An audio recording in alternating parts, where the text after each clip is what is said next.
Buenas noches, Fabián, Rodolfo, Pamela, buenas noches a todos ustedes. No puedo resistirme la tentación de empezar con una referencia que hizo el doctor Álvaro Hernández, muy atinada sobre Adam Smith, ¿verdad? Adam Smith, estoy seguro todos conocen y han leído, decía que le debemos nuestros alimentos no a la solidaridad del carnicero y del panadero y del señor de la tienda, sino a sus intereses personales, a sus necesidades, satisfacer sus intereses personales, y que en esta interacción de intereses personales nos beneficiamos todos, se engrandece la colectividad, se crea riqueza y participamos en una especie de racionalidad colectiva que genera bienestar. Muchos de ustedes probablemente estarán diciendo, yo esa no me la trago, ¿verdad? Bueno, o eso no funciona siempre. Adam Smith también pensaba que no funcionaba siempre. Y en ese mismo libro de La riqueza de las naciones, no en el de sentimientos morales, dice: los miembros de un gremio rara vez se reúnen, pero cuando se reúnen empiezan a hablar de precios, empiezan a levantar los precios, y eso frustra la competencia y genera efectos totalmente contrarios, porque cuando hay competencia, el panadero le pondrá la etiqueta del precio a su producto, pero no es él el que está poniendo el precio, es precisamente la competencia, es esa dinámica que decía Pamela entre la oferta y la demanda. Y entonces, si él quiere, como agente racional económico, maximizar sus utilidades, tiene que hacer un esfuerzo constante para disminuir sus costos.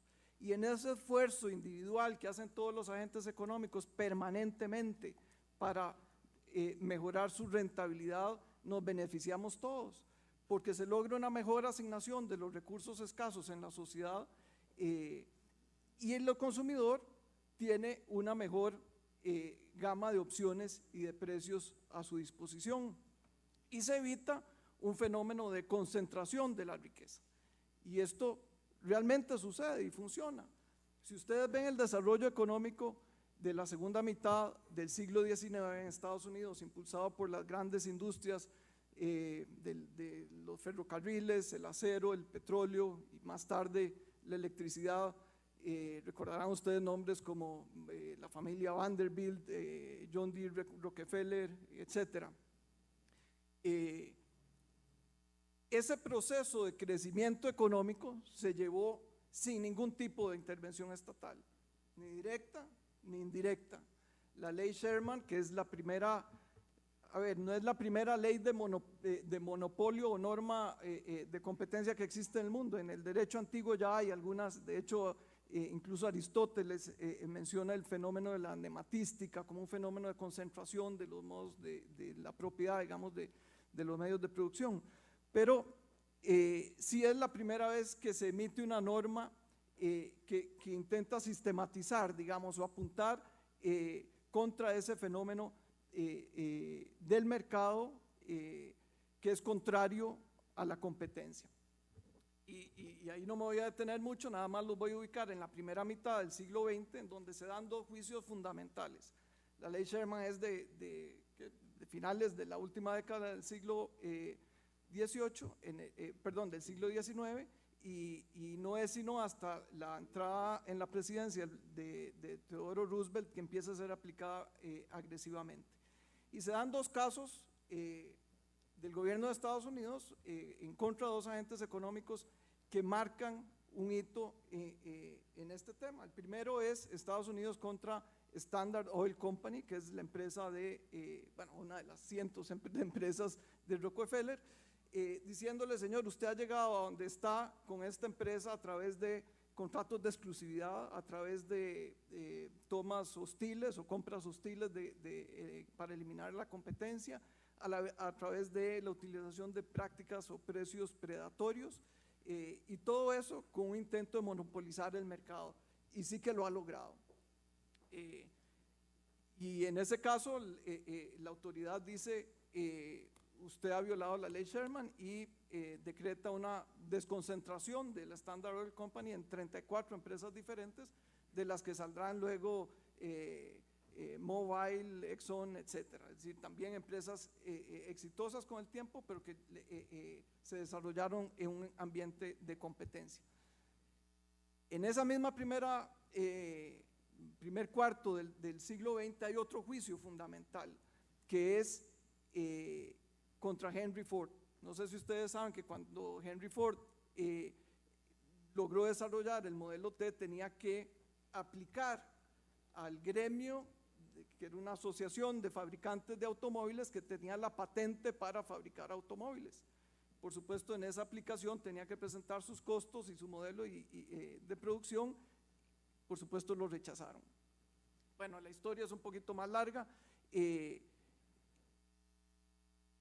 Ford empieza a producir su famoso modelo T y es demandado por esta asociación por violar la patente de fabricación, y la resolución es a favor de Ford, y Ford termina amasando una fortuna muy similar a la de Rockefeller, pero en escenarios y con estrategias comerciales totalmente distintas, ¿verdad? El primero sin regulación, ni directa, ni indirecta, ni ex ante, ni ex post, bueno, ex post sí, al final, a principios del siglo XX, y el segundo, una situación abierta de competencia, con la vigilancia, digámoslo así, ex post del Estado. Y cuento esto a manera de historia para decir, a partir de ahí se desarrolla sistemáticamente el derecho de competencia. Obviamente vendrán a Estados Unidos otras leyes, la ley Clayton y la ley de la Federal Trade Commission. Luego el derecho europeo en el Tratado de Roma incluye dos disposiciones que tienen que ver sobre competencia, y más tarde, ya a finales del siglo pasado, lo seguiremos los países de América Latina. Y efectivamente ahí entro a lo que es el tema que más nos interesa, siguiendo a lo que planteaba Pamela. Las normas de competencia requieren no solo un diseño sistemático para atacar las conductas anticompetitivas, sino que requieren de una autoridad que tenga la suficiente fortaleza, los suficientes recursos y la suficiente autonomía para enfrentarse a las empresas que se comportan en el mercado en contra de las normas de competencia. Y vamos a ver estas normas de competencia en qué consisten, qué es lo que quiere el derecho de competencia lograr. Bueno, el derecho de competencia lo que busca es precisamente que la relación oferta-demanda brinde sus frutos sin ningún tipo de barrera o de distorsión creada por los agentes económicos. Por supuesto que la principal forma de atentar contra las normas de competencia por parte de los agentes económicos es evitando la competencia, ¿verdad? Cuando nosotros íbamos a ver a Silvia Paul nadar en la piscina, esperábamos que hiciera su mejor esfuerzo y que ganara todas las competencias, no que se pusiera de acuerdo con las otras 7 competidoras para ganar una competencia cada una y al final del año tener 8 medallas repartidas entre cada una de ellas. Bueno, igual, si nosotros 4 aquí en la mesa somos los oferentes de agua y estamos compitiendo en el mercado y nos topamos en una actividad social y empezamos a hablar de precios y decidimos vender el agua más cara, evidentemente el resultado va a ser similar al resultado de un escenario monopolístico, ¿verdad? Vamos a obtener rentas superiores, los consumidores van a tener que pagar más por el precio y habrá unos consumidores que no podrán pagar el precio, ¿verdad? Vamos a producir menos y vamos a tener probablemente capacidad ociosa, es decir, vamos a tener una asignación de recursos totalmente ineficiente. Entonces, si ustedes se van al artículo 11 de la Ley de Promoción de Competencia y Defensa Efectiva del Consumidor, esta norma establece que todos los acuerdos entre competidores que sean de esa naturaleza, porque hay acuerdos entre competidores que no son anticompetitivos, si nosotros nos ponemos de acuerdo para desarrollar una tecnología nueva para, qué sé yo, envases que sean más amigables con el medio ambiente, pues eso me parece que no necesariamente tiene algo de anticompetitivo. Pero si nos ponemos de acuerdo para dividir, ya no para alzar el precio, sino para dividir el mercado nacional en diferentes zonas y cada uno se encarga de una, el resultado es exactamente el mismo. Entonces la ley dice, eso es nulo de pleno derecho, son absolutamente nulas y en buena teoría son las conductas que deberían de requerir la mayor dedicación de las autoridades de competencia y recibir las sanciones más severas. De hecho, en la mayor parte de los países desarrollados y ya en buena parte de los países, digamos, más grandes en vías de desarrollo, son sancionadas penalmente. Y hay gente en la cárcel por eso. Y entonces, bueno, estas conductas las vemos a diario, desafortunadamente. Y una autoridad con pocos recursos, sin potestades de investigación que le permitan realmente indagar ya no solo sobre cuáles son los precios que tienen los estantes, sino sobre cuáles son las tratativas y las relaciones que hay entre los agentes económicos, es una autoridad absolutamente incapaz de detener esos acuerdos entre competidores. Y así el sistema capitalista no funciona. El sistema capitalista funciona en los países desarrollados con una autoridad de competencia fuerte y con facultades suficientes para investigar esas conductas. En el siguiente artículo de la ley, el artículo 12, contiene la regulación de una serie de conductas que son mucho más complejas en cuanto a su análisis. Son lo que la ley llama las conductas monopolísticas relativas. Es decir, ya no conductas que se dan entre agentes económicos que están en el mismo nivel de la cadena de comercialización, sino entre agentes económicos que están en diferentes niveles de la cadena. Y aquí lo complicado de esto, y está bien técnicamente así, no lo toquemos, no hay nada que hacerle a la ley en ese sentido, es que esas conductas no siempre son ilegales. Para que sean ilegales, tienen que ser realizadas por un agente económico que tenga poder sustancial en el mercado relevante y causen efectos anticompetitivos que sean mayores, digamos, que los efectos positivos que puedan generar. Y entonces esto requiere un análisis sumamente sofisticado, que no todas las agencias de competencia pueden hacer en sus primeros años. Y aquí me uno al comentario de Pamela en el sentido de que la autoridad nuestra, a pesar de lo limitado de sus recursos, ha tenido algunos casos muy exitosos en este tipo de conductas. Pero de nuevo, dada esa dificultad en el análisis de las prácticas verticales y dada la gravedad que presenta las conductas de tipo horizontal y la escasez de recursos, pues lo lógico es que las autoridades de países como los nuestros se enfoquen en la detección, investigación y sanción y supresión de las prácticas monopolísticas absolutas. Y entre ellas, probablemente habrá que destacar las licitaciones colusorias. Una estimación de la OSD dice que entre un 1 y un 3% del Producto Interno Bruto se va pagando sobreprecios como resultado de conductas de los agentes económicos que contratan con el Estado, repartiéndose los contratos entre ellos. Aquí curiosamente pues no ha habido un foco en ese sentido, hay hasta donde yo entiendo solamente un caso y otro en proceso de investigación en los 15 años que tiene la autoridad, pero me parece que si hay una recomendación en temas de política de competencia, esa es una, focalizar un poco los recursos en esa dirección. Verán ustedes que este análisis de las conductas, tanto de tipo horizontal como de tipo vertical, es como describía Pamela, un análisis ex post, ¿verdad? Es decir, la regulación está ahí, pero la autoridad de competencia no interviene hasta que conoce de la existencia de una conducta que puede ser violatoria de alguna de estas disposiciones de la ley. Sin embargo, hay otro tipo de conductas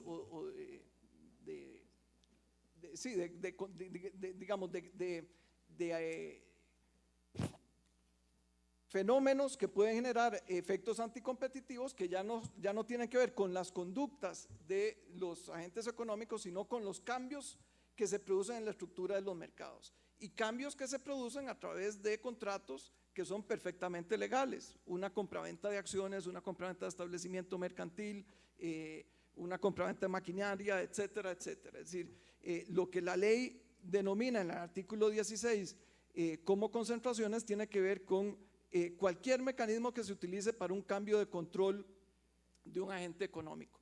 Y eso, por supuesto, tiene que ver con cambios estructurales en el mercado. Lo que están realizando los agentes económicos no necesariamente es ilegal, pero el cambio que se va a generar en la estructura del mercado puede provocar dos tipos de efectos anticompetitivos. Uno, reducir la competencia de tal manera que hace más fácil lo que se llaman los efectos coordinados, es decir, si somos 4 competidores y nos unimos 2, pues ponernos de acuerdo entre 3 es más fácil que antes, sobre todo si uno de los que se va a unir pues era el más incómodo de los competidores, en el sentido de que era el que más innovaba, el que más barato vendía, etc. Y el otro efecto es que, como resultado de ese cambio estructural, el comprador o el agente económico que resulte de esa fusión obtenga una posición de dominio en el mercado que le permita comportarse independientemente de sus competidores, es decir, que ahora sí pueda poner él no solo la etiqueta del precio, sino poner él el precio en el mercado. Y entonces esto requiere una intervención de la autoridad de competencia ex ante, es decir, antes de que se dé la concentración. Esa es una modificación que tenemos en nuestra legislación hasta hace menos de un año, con la reforma de la ley que se publicó en octubre pasado, porque antes teníamos control de concentraciones, pero ex post. Y por supuesto que una vez que la venta de acciones se ha dado, la venta de activos ha ocurrido, ya, como decía un colega, es como tratar de deshacer el café con leche una vez que está revuelto, ¿verdad? Ya no hay nada que hacer, el mercado ha cambiado su estructura y los efectos de coordinación o efectos unilaterales ya se han dado. Y entonces, claro, hoy tenemos, gracias a esa regulación, tenemos una autoridad de competencia con los mismos recursos, pero ahora teniendo que hacer control previo de concentraciones, que por supuesto, saben ustedes, no es de todo tipo de concentraciones, sino las que reúnan o involucren agentes económicos que tienen activos o ventas superiores a más de 30,000 salarios mínimos, que anda, ese número anda, para ponerlo en términos relativos, anda como en 14, 15 millones de dólares. Es decir, no son todas, pero tampoco son pocas. Entonces, hemos creado un mecanismo necesario en el derecho de competencia, pero con una autoridad que tiene los mismos recursos, ¿verdad? Y desde el punto de vista operativo, vamos a ver, del ejercicio profesional, por supuesto que a nosotros nos impacta, ¿verdad? Es decir, ya nosotros no podemos hacer una compra de establecimiento mercantil sin antes ir a chequear si esto tiene que ser notificado a la autoridad de competencia o no. ¿Y qué es lo que hace la autoridad de competencia cuando hace este tipo de análisis? Porque por supuesto que cuando el análisis es ex post, ¿verdad? Es derecho sancionatorio prácticamente, se aplica el procedimiento administrativo de la Ley General de Administración Pública, se descubre, digamos, o se llega a la verdad real de los hechos y se imprime o se aplica la sanción que establece la ley, que puede ser hasta un 10% de las ventas, y se ordena la supresión de la práctica. Pero aquí, ¿qué es lo que hace la comisión cuando dice, bueno, resulta que don Fabián y doña Pamela ahora sí van, doña Pamela le va a vender su empresa y Fabián va a quedar con un tamaño del mercado mucho más grande? ¿Qué puede hacer la comisión? Bueno, la comisión, si es que determina que va a haber algún tipo de efectos anticompetitivos, como los mencionaba antes, va a tener que analizar si esa concentración tiene algún tipo de justificación adicional. Y esas justificaciones no las digo taxativamente aquí, sino ejemplifico un par de ellas. Una puede ser, bueno, pero es que esa es la forma de adquirir mayores economías de escala y mayores eficiencias en el mercado. Es decir, para ser más competitivos en el mercado nacional e internacional, pues probablemente don Fabián necesita tener una mayor amplitud en su base productiva y en su clientela también, y eso puede ser una justificación. Otra justificación puede ser que doña Pamela tenga unos activos de valor en el mercado, pero que financieramente su negocio no tenga mucho futuro, y que si ella continúa en el negocio, pues esos activos se van a ir perdiendo ahí en el mercado hasta que como resultado eventualmente de una liquidación de su negocio. Y entonces la compra es una forma de mantener esos activos productivos en el mercado. La comisión va a hacer este tipo de análisis y si aún así determina que la concentración está generando o va a generar efectos anticompetitivos netos, podríamos agregar, la comisión puede imponer, puede hacer tres cosas. Si no hay efectos anticompetitivos, aprobará en el plazo de 30 días o de 90 días, si es que lo ha ampliado, esa concentración. Y si hay efectos anticompetitivos, puede hacer dos cosas: o rechazar la concentración, o, y esto es lo que ocurre normalmente a nivel internacional, ¿verdad? Aquí la experiencia es apenas limitada, o aprobar la concentración con la imposición de alguna condición que tiene como objeto contrarrestar o eliminar esos efectos anticompetitivos. Y eso, por supuesto, que abre una enorme gama de posibilidades sobre las condiciones que puede y debe imponer la comisión en cada caso. Por supuesto que a nivel reglamentario esto va a un mayor nivel de detalle, pero bueno, ya me pasaron aquí la tarjeta amarilla y no tengo tiempo para extenderme en eso. Termino con una reflexión sobre dos aspectos. El primero es que para hacer justicia, la reforma a la ley también introdujo dos mecanismos que vienen a fortalecer el papel de la agencia. Uno es la posibilidad de terminar anticipadamente las investigaciones por conductas antimonopolísticas, por conductas anticompetitivas, y eso está regulado en la ley y en el reglamento. Y la otra es la posibilidad que le da a la ley ahora a la autoridad de competencia, mediando una autorización judicial, de realizar allanamientos en las instalaciones de los agentes económicos para determinar si existe o ha existido algún tipo de tratativas entre los agentes económicos. Y esta es una de las herramientas más eficaces que han utilizado las autoridades en los países desarrollados para encontrar evidencia sobre la existencia de acuerdos monopolísticos. La otra es lo que llaman programas de clemencia, que es la posibilidad de que alguien diga, bueno, ya la verdad es que este acuerdo entre competidores no me está gustando, se me está acercando la autoridad o no se me está acercando y yo soy un convencido del libre mercado, voy a ir a presentar a denunciar a la autoridad la existencia de ese cartel y entonces como premio me eximen total o parcialmente de la multa. Y ese también ha sido un mecanismo que está propuesto en un proyecto de ley que está viendo la Asamblea Legislativa y que puede ser aprobado en el futuro. Y la última reflexión es que lo que don Víctor Pérez nos decía hoy en su charla de fondo, recibiendo el homenaje sobre esta aldea global y las referencias que hacía al comercio exterior, también puede ser bloqueado por conductas monopolísticas. Los carteles entre competidores también tienen alcance internacional. Los países desarrollados han cooperado para detectar carteles en vitaminas, en repuestos de automóviles, en el material que se utiliza para las pantallas planas. Las pantallas planas que ustedes están utilizando son más caras de lo que deberían de ser, porque los fabricantes se pusieron de acuerdo para vendérselos más caras a los fabricantes de las computadoras y televisoras que ustedes tienen en sus casas.